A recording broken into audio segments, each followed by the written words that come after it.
Welcome to Synagogue Church of Jesus Christ. I'm your host, Pastor Prophet Johnny O. I told you the divine reset's almost here.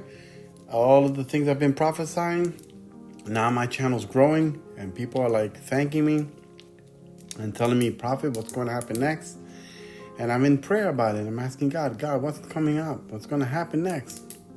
And he's been telling me. We're going to look at several things today. We're going to look at the divine reset, Israel. We're going to look at the New World Order, which is going to be encompassing of the Antichrist. We're not going to get too detailed about the Antichrist, but just the New World Order. And finally, we're going to talk about supernatural intervention by God in prosperity for you. It has nothing to do with a prosperity message. This has to do with everything with the gospel of Jesus Christ. This has everything to do with the walk of a believer in Christ. God doesn't want you to be broke. He wants you to be blessed so that you can bless the kingdom. All right? So that's the whole gambit of it. But let's talk about Israel. Let's open up with Israel. Israel, what did I prophesy? I told you that Israel is going to go through a time of peace. You had many prophets out there, not naming people, saying, it's going to be the Psalm 83 war, or it possibly could be Ezekiel 37 and 38 and 39. But you can't have the 37 because I taught you what 37 is in. So 37 is the sign of Jonah. Say that with me. The sign of Jonah. Ooh. So it couldn't be. But maybe it was Psalms 83 war that's coming. And I kept telling you, no. I told everybody Israel's going to go through peace because there has to be something that has to reflect with Matthew chapter 24. And when we read Matthew 24, it talks about something very profound that's been taken out of context or misunderstood.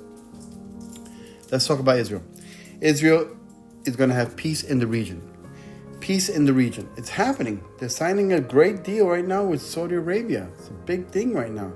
They just finished doing it with Sudan. They got other people happening. They did it before with the Emirates. I think I'm saying if I'm beating that word up. Back in 2020 in September, they signed with the Arabian Emirates or whatever they call those, that legion of nations. And it's just, they're signing these deals because they're going to have peace in their region. They have to have peace in their region. This has to happen so that the revival fires can also flow into their regions of all these nations. And also, we know that God is about to blow the socks off of Israel and bless them with oil and reserves and gas and all kind of medical and scientific breakthroughs. Cancer is going to be cured from a doctor. I happen to be Hebrew, so my people, we hold a strong percentage of the Nobel Prize winnings. And it's just a known fact that we're very good with money. We're disproportionately amazing when it comes to wealth and wealth distribution and how to manage money. With that given, we also are watching embassies. Everybody's moving embassies. Embassies by many nations are coming to Jerusalem. And this is for the coming of the global revivals and the fires in remote areas around the world. So embassies are coming to Jerusalem because everybody's starting to acknowledge, but then you're going to see Israel's going to start budding and start, it's going to become more prosperous and flourishing and more impactful, more influential in the new world order that's going to be unfolding. And when we talk about that, we have to understand, what does that mean, New World Order? Well, let's not get too far beyond that rabbit hole. Let's stay right here with this Israel being prosperous and blessed. But I kept telling you, I prophesied that, and I said to you guys, Israel's not going to go through a time of war. Now, another thing, in 1 Thessalonians chapter 5, verses 1 through down in chapter 5, we talk about, and when they say peace and safety, suddenly destruction comes upon them as the labor pains of the woman. Now, the signing of this peace treaty that happened just recently with the UN wasn't that peace treaty that everybody thought, because 24 hours later, 48 hours, there was a destruction. But I think that we're taking it out of context. First of all, I don't think that God's going to pinpoint the United Nations as this nation is signing all these deals. I think God is just strictly sticking with Israel and saying everything's the circumference of all Bible prophecy is within the context of Israel and Jerusalem. So if we are looking at that and we're seeing all these peace treaties being signed, I'm going to tell you, not that I'm prophesying, this is just my opinion, that this peace and safety, and then suddenly destruction comes upon as the labor pains of the woman, is going to come in a duration of time. And the duration of time would be what a fig tree buds. A fig tree takes approximately 3 years to 5 years. And isn't it interesting that 1,260 days is a 3-year period, 3.5-year period? So it would tell us very supernaturally that this new peace treaty signing that we're dealing with Israel could have an implication within a time duration of 3 years. So it's just a matter of when can we pinpoint the signing, and if it's true, and we are watching the duration of the last Shabuah of Daniel's 7 week, that's the 70th week of the Shabuah that was prophesied in Daniel, which has to happen. Can't deny that. So we have to think about it. If it's 7 years, it's not 7, it's 7 years. If it's 7 years, could the first half of the 7 years be prosperous? Could it be truly a prosperous time? And then the last half of the 7 years be a complete nightmare? Well, time will tell, right? We will see. But I know that right now, as I prophesy to you, that Israel will be in peace with their neighbors, and then the divine blessing, the divine reset, and the divine hand of God upon the apple of his eye will bless Israel with oil and gas and scientific findings and medical findings, which one of the medical findings will be, and I'm stepping out in faith, cancer will be cured. We will be able to defeat cancer. And it will be by one of my brothers that will find that medical miracle through the divine intervention of a living God. I told you, it's interesting. Let's go into the next subject, the New World Order. The New World Order. When we talk about that, everybody gets all these shivers and shakes because you get scared. Oh my gosh, the New World Order is coming. The Antichrist, blah, blah, blah. But realistically, there have been world orders that have come and gone. Approximately 4 of them, as we can tell from what I understand. But do you know that the Bible tells you about new world orders as well? Not only does it identify the last one that's coming, which will be primarily demonic, but it talks about world orders in Nebuchadnezzar's dream. And you didn't realize that, but those were new world orders. Those were world orders that controlled the world. That's what that means. These are new world orders controlling the world. And of course, it's infrastructure of economic and monetary, the currency and all the other infrastructures that influence the progress of that nation, that takes control of the world. So I wanted to share the statue of Nebuchadnezzar to show you that when you read that, you'll never be the same anymore, because you're absolutely reading about world orders that controlled the world. So check this little live clip that I found. I think you're going to enjoy it, and I'll be right back.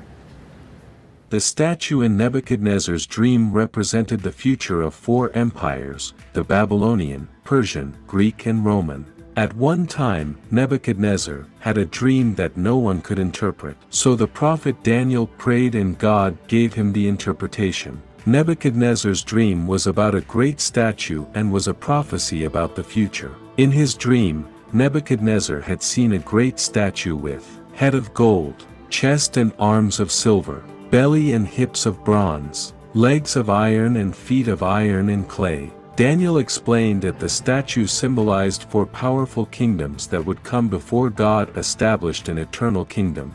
The golden head was the Babylonian Empire, the silver chest was the Persian Empire, the bronze trunk was the Greek Empire of Alexander the Great, the iron leg was the Roman Empire, and the feet of iron and clay are the nations that emerged with the end of the Roman Empire. Wasn't that powerful? You saw how they broke down the head of gold, and the shoulders and everything, the chest and everything, the girdle and the legs. I mean, it just breaks it all down. So you can see, and those are world orders. They control the world. you know, and those are world orders. But we have to get more detailed, and we want to know more or less about the new world order that's coming, or world order. You got to be careful because they use world order or new world order that's coming, and it's nothing that is new. It's just basically the trend of the dollar, or the trend of any currency. Let me use it that way, because there were several currencies in the past, and you'll look at that. There's a wonderful video out there that I want to share with you, parts of it, that talks about world order and how there were world orders in the past, and it's not uncommon, and how to prepare for the new world order that's coming so that we can be ready for what's coming. And I want everybody to be ready because it's just common. Now, let's go back to Israel. Why Israel? Well, I was just praying about it, and God tells me, go to Exodus 32, and I go there, and ironically speaking, it's talking about the golden calf. And this is about the end times. And that's what it's all about. You're going to see a golden calf. Now, why a golden calf and not a bull? I shared this so many times before, and I'm explaining to you. A bull is an established market, the bull market. And you know the bear market means that you're losing. But the bull market. But then when you talk about a golden calf, a calf is a baby bull just being birthed. So it's a new market.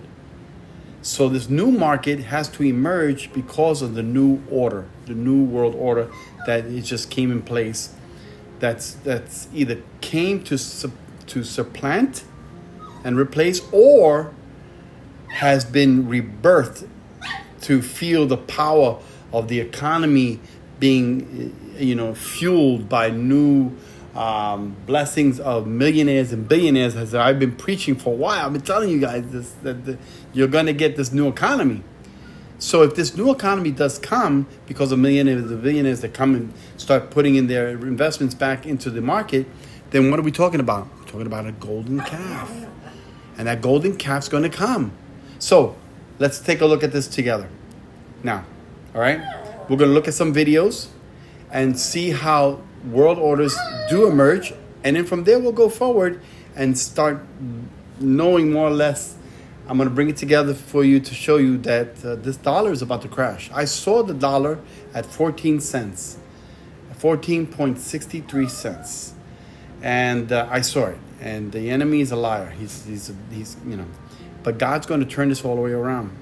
So let's look at some videos and let's go from there, and we'll see what God has in store for the world's second largest economy is slowly cutting off ties with the United States, and this, not surprisingly, is the first to go. So today let's discuss exactly what's happening, why this is happening, what this realistically means for all of you watching, and whether or not this is a topic to be concerned about, because I have to say, this is something to be taken extremely seriously. After all, the billionaire Ray Dalio has previously described the impending downfall of every major economy as we know it, how these cycles typically happen on a regular basis, and how we could best prepare for what's to come based off predictable events that happen about once every 100 years. Alright, so as a quick 60-second recap to bring you up to speed about what's going on, as of now and for the last 80 years, the US dollar has been the most powerful currency in the world because it's known as what's called a reserve currency. This refers to a currency that's accepted throughout the entire world, and since 1945, the US dollar has taken that place because of its safety, resiliency, and stability. Like when the system was first adopted, it was used as a way to keep the price of investments, exchange rates, and commodities like gold and oil stable, knowing that no matter which currency you held, its value was pegged to that of the US dollar. See, when you have dozens of countries all trading goods and services with each other, it helps to have one universal currency accepted around the world with a predictable value to conduct those transactions in. Otherwise, you run the risk of getting paid in a currency that might be difficult to exchange, or maybe its value has fallen by the time you're able to convert it back to your native currency. So think of this kind of like a global transfer of value through the US dollar that everyone has agreed to be safe. And of course, the United States benefits from this as well because more countries use the US dollar, more countries hold onto those dollars, and as a result, we have greater buying power. But the US dollar is apparently at risk of losing that reserve currency status. And to understand why, look no further than Ray Dalio's Changing World Order. See, as he explains, throughout history, there's a constantly changing world order between the leading economy and the rising economy, and over time, one will fail to make way for something new. For example, prior to 1945, the reserve currency was held by the British pound, which lasted for 105 years following the French Revolution, followed by the Netherlands, followed by Spain and Portugal and Venetian gold, and so on, with the understanding that reserve currencies have never lasted forever, and about every 100 years, they change in a transition that lasts between 10 and 20 years. So what causes this, you might ask? Well, Ray Dalio points out that this could be summarized into three categories: the rise, the top, and the decline. During the rise, after every new reserve currency, there's a period of peace and prosperity as people bet and borrow on that system continuing. This is typically marked with strong education, critical thinking, character building, and work ethic that allows for innovation, new technologies, and other resources for a continual rise in productivity. However, in order to finance that continual rise in productivity, there has to be a system in place for borrowing and allowing people from around the world to convert their currency into investments that share in the success of making that happen. In fact, Ray Dalio points out that all the successful reserve currencies followed the exact same path, leading to, of course, the top. At the peak, the general consensus is that while people earn more, their time becomes more valuable relative to other countries who would be willing to do the same work for less. On top of that, other countries have the ability to take the blueprints of the latest innovation and then copy that for a fraction of the cost, reducing the leading power's competitiveness. The tipping point, though, comes when people lose faith in the reserve currency, they refuse to buy it, and would rather sell than reinvest the profits, leading to, of course, the decline. Ray Dalio explains that during an economic downturn, if a country cannot sustain its own debts, it has to choose between defaulting and printing more money. And they're always going to choose printing more money. That devalues the currency, it raises inflation, and since the 1990s, the central bank has already stepped in 3 times to finance an industry collapse. Once in the dot-com bubble, once during the mortgage crisis, and again during the COVID shutdown. Historically, it's said that when a government has trouble funding itself during bad economic conditions or rising inflation, the rich move their assets to places, investments, and currencies that they feel safest in, and giving way for other nations to eventually take the spot as the reserve currency. Surprisingly, he explains that these events have repeated themselves consistently since the Roman Empire, and even though no two changes have been the exact same, there is a similar blueprint that we could look at today to determine what might happen in the future. Now, in this case, the value of our dollar is indeed weakening. See, the dollar isn't just valued at a dollar, even though technically a dollar is always equal to a dollar. Really, though, it's tracked against 3 different metrics. The first is the exchange rate to other currencies, the second is the demand for 10-year treasury notes, and the third is what's known as foreign currency reserves, which is a really fancy way of saying how many US dollars are held by other countries. Now, when it comes to the exchange rate to other currencies, it is true that the value of the US dollar has been gradually weakening since 2020. However, the US dollar is more recently higher than it's been throughout the last 20 years, despite the recent drop. Second, as far as the demand for 10-year treasury notes goes, this is essentially just a 10-year loan to the government. And for people who want a safe place to store their money, they'll essentially buy these and then get a guaranteed return on their capital. In terms of our own currency, though, the value of the US dollar has been actually going up alongside with interest rates, meaning the higher the rates go, the more demand there is to buy those higher yielding bonds, which is good for the US dollar. And third, in terms of foreign currency reserves, this is where things get slightly less optimistic, because as you could see, the US dollar has been steadily declining as other currencies are beginning to take its place. And as CNBC reports, we're now at the lowest level that we've seen in 25 years. This, of course, brings us to what's happening right now. On March 29th, it was announced that China and Brazil struck a deal to trade in their own currencies, ditching the US dollar as an intermediary. This would essentially enable them to trade directly with each other without having to buy US dollars in the process, and they currently transact around $150 billion every single year that's no longer going through the US. But keep in mind that this is not the first time that something like this has happened. China's been slowly shifting away from the US dollar since 2010, Russia and India both ditched the US dollar a year ago, and Saudi Arabia recently said that it was open to the idea of trading the Chinese yuan. Not to mention, China, Russia, Brazil, India, and South Africa have already joined forces to transact in their own reserve currency that's separate from our dollars, referred to as BRICS. So this isn't exactly something that came out of nowhere, but it could have a significant effect. In fact, as Grit Capital points out on Twitter, China's trading volume skyrocketed upon the Russia-Ukraine war, with sanctions allowing them to gain an even stronger foothold foothold on international trade. But is this actually something to worry about? And could the US be heading towards a time where it's no longer the reserve currency? Well, as of now, even though the future of the US dollar looks uncertain, there's currently nothing close to being able to take its place. Now, of course, it's certainly not the most confidence-inspiring to hear that China's economy is posed to outpace the US by 2030, or that BRICS economies are some of the fastest growing nations in the world. But the US dollar still makes up the vast majority of global transactions, and its dominance is not going anywhere anytime soon. Frankly, a lot would need to happen first if there were to be a new reserve currency, and notwithstanding a massive black swan event that undermines the United States' role in worldwide trade, it might not happen, or it might not be able to take place in a way that we could reasonably predict. Of course, this doesn't mean that there's not any concern at all, with even Elon Musk tweeting that this is a serious issue. US policy's been too heavy-handed, making countries want to ditch the dollar, combined with excess government spending, which forces other countries to absorb a significant part of our inflation. With that, it's no wonder why Barron's recently reported that the US stimulus following the financial crisis started a currency war, cheapening the greenback to boost America's economy. Because there is the very real danger that other countries will want to compete. Even Saudi Arabia entered a new trade agreement, and ultimately that's going to put a lot more pressure on the United States. All right. Now you got a comprehension about the new orders and how the currencies and the economies and the economics and merchandising and transportation and everything works together, housing, all of it works together to show you a healthy economy, on which also will bring in influence and power, because money is power. Whoever controls the food and the money has power, and that's what they want, So, wow, it's pretty intense. The new order is going to come. China's probably going to be a leading giant on that, Russia as well. But I do not want to dismiss America. I think America is going to shock the world and do an about face with their reserve currency. I don't think that everybody's going to accept the currency back. I don't believe that.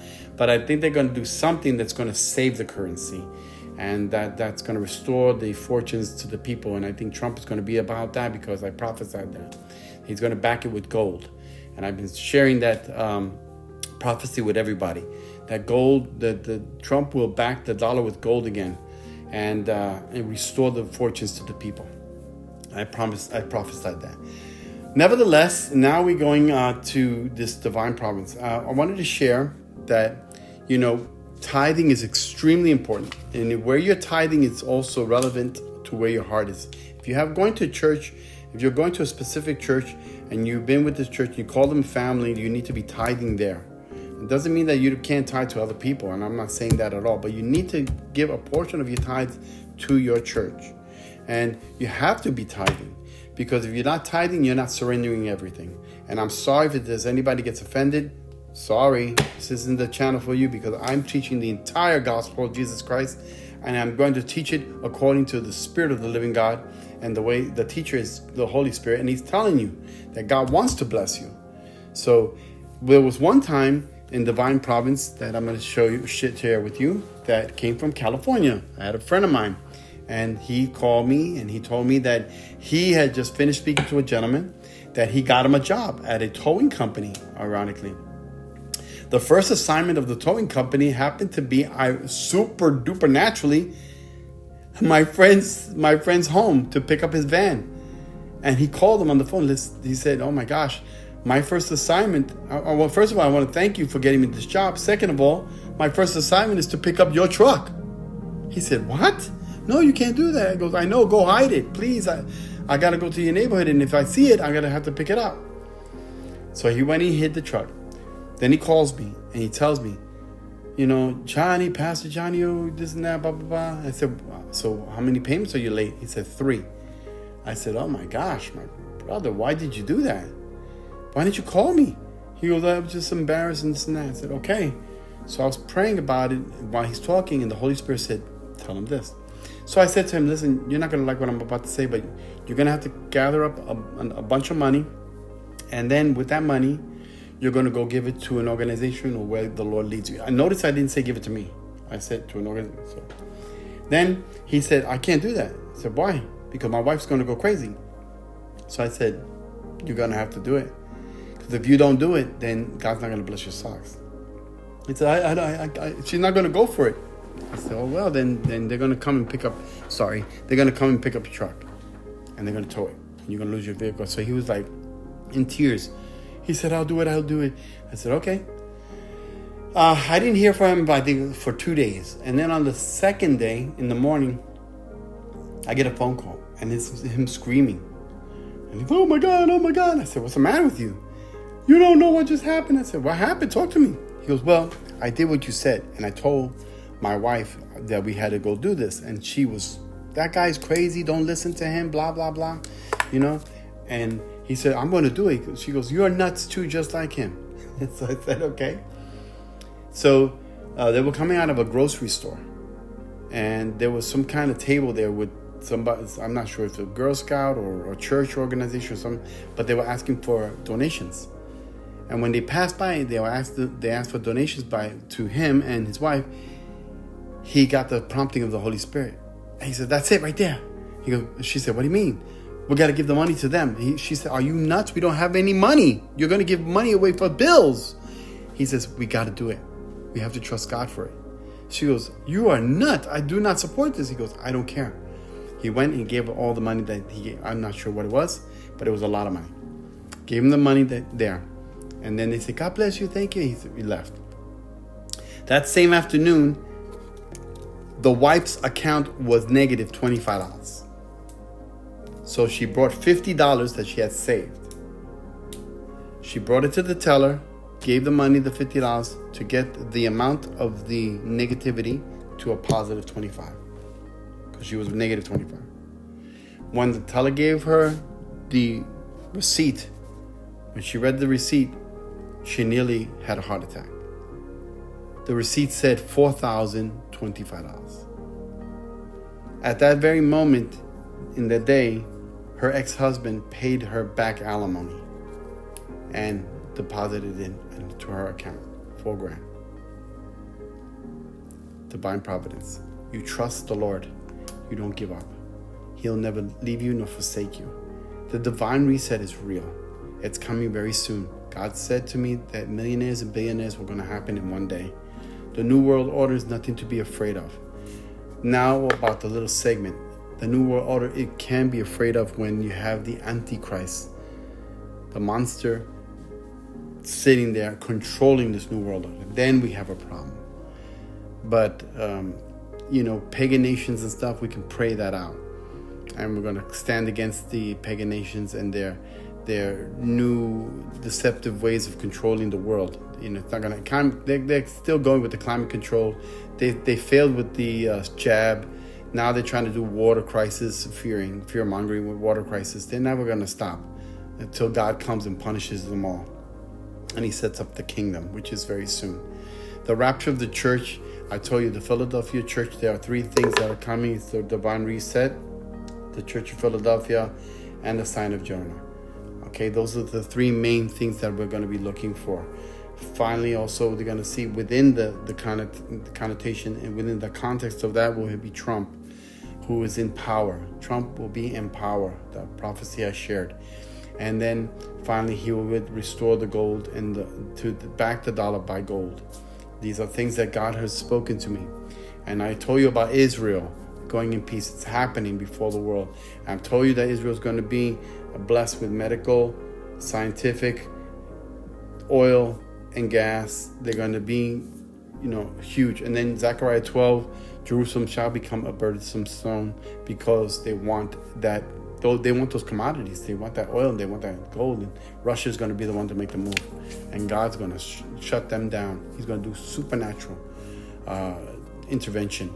And they're going to know that they have a living God in Yeshua, Jesus. So I'm your host, Prophet Pastor Johnny O. You just heard a wonderful, wonderful teaching and learning about the New World Order, Israel in peace, the divine providence that you can receive by trusting in God and knowing that God is there, and the Philadelphia church, everything, a whole gambit of everything together so they can educate you. I'm sorry the video is super long, but I think that it's pertinent that you know and you learn these things, because I even learned. Trust me, doing this video stuff and putting it all together, I learned a lot. So God bless you. Hit like, subscribe. and comment. Please be kind in your comments. I know that we can be have opposition to the beliefs that I have, and that's fine. No problem. We could talk about it, but please don't be mean or no cursing. If you do that, I block you, and that's it. But God bless you, and I will see you in the next segment. All right? I love you very much. Synagogue Church of Jesus Christ, Prophet Pastor Johnny O, I love you. Mwah. Woo! Can't wait for the divine reset. Right now, the McCarthy was just ousted, by the way. They never had done this in 247 years in the history of America ever. In the 30s, they did it because the guy died, the Speaker of the House, McCarthy. But this guy, they ousted him out. So that's interesting. That's not good. And we're in the dawn of a governmental shutdown. Woo! Interesting times, huh? Interesting times. I'm telling you, the New World Order is coming. A new order is coming. And divine reset from God. Millionaires and billionaires. Synagogue Church of Jesus Christ. Pastor Johnny O. Love you. God bless.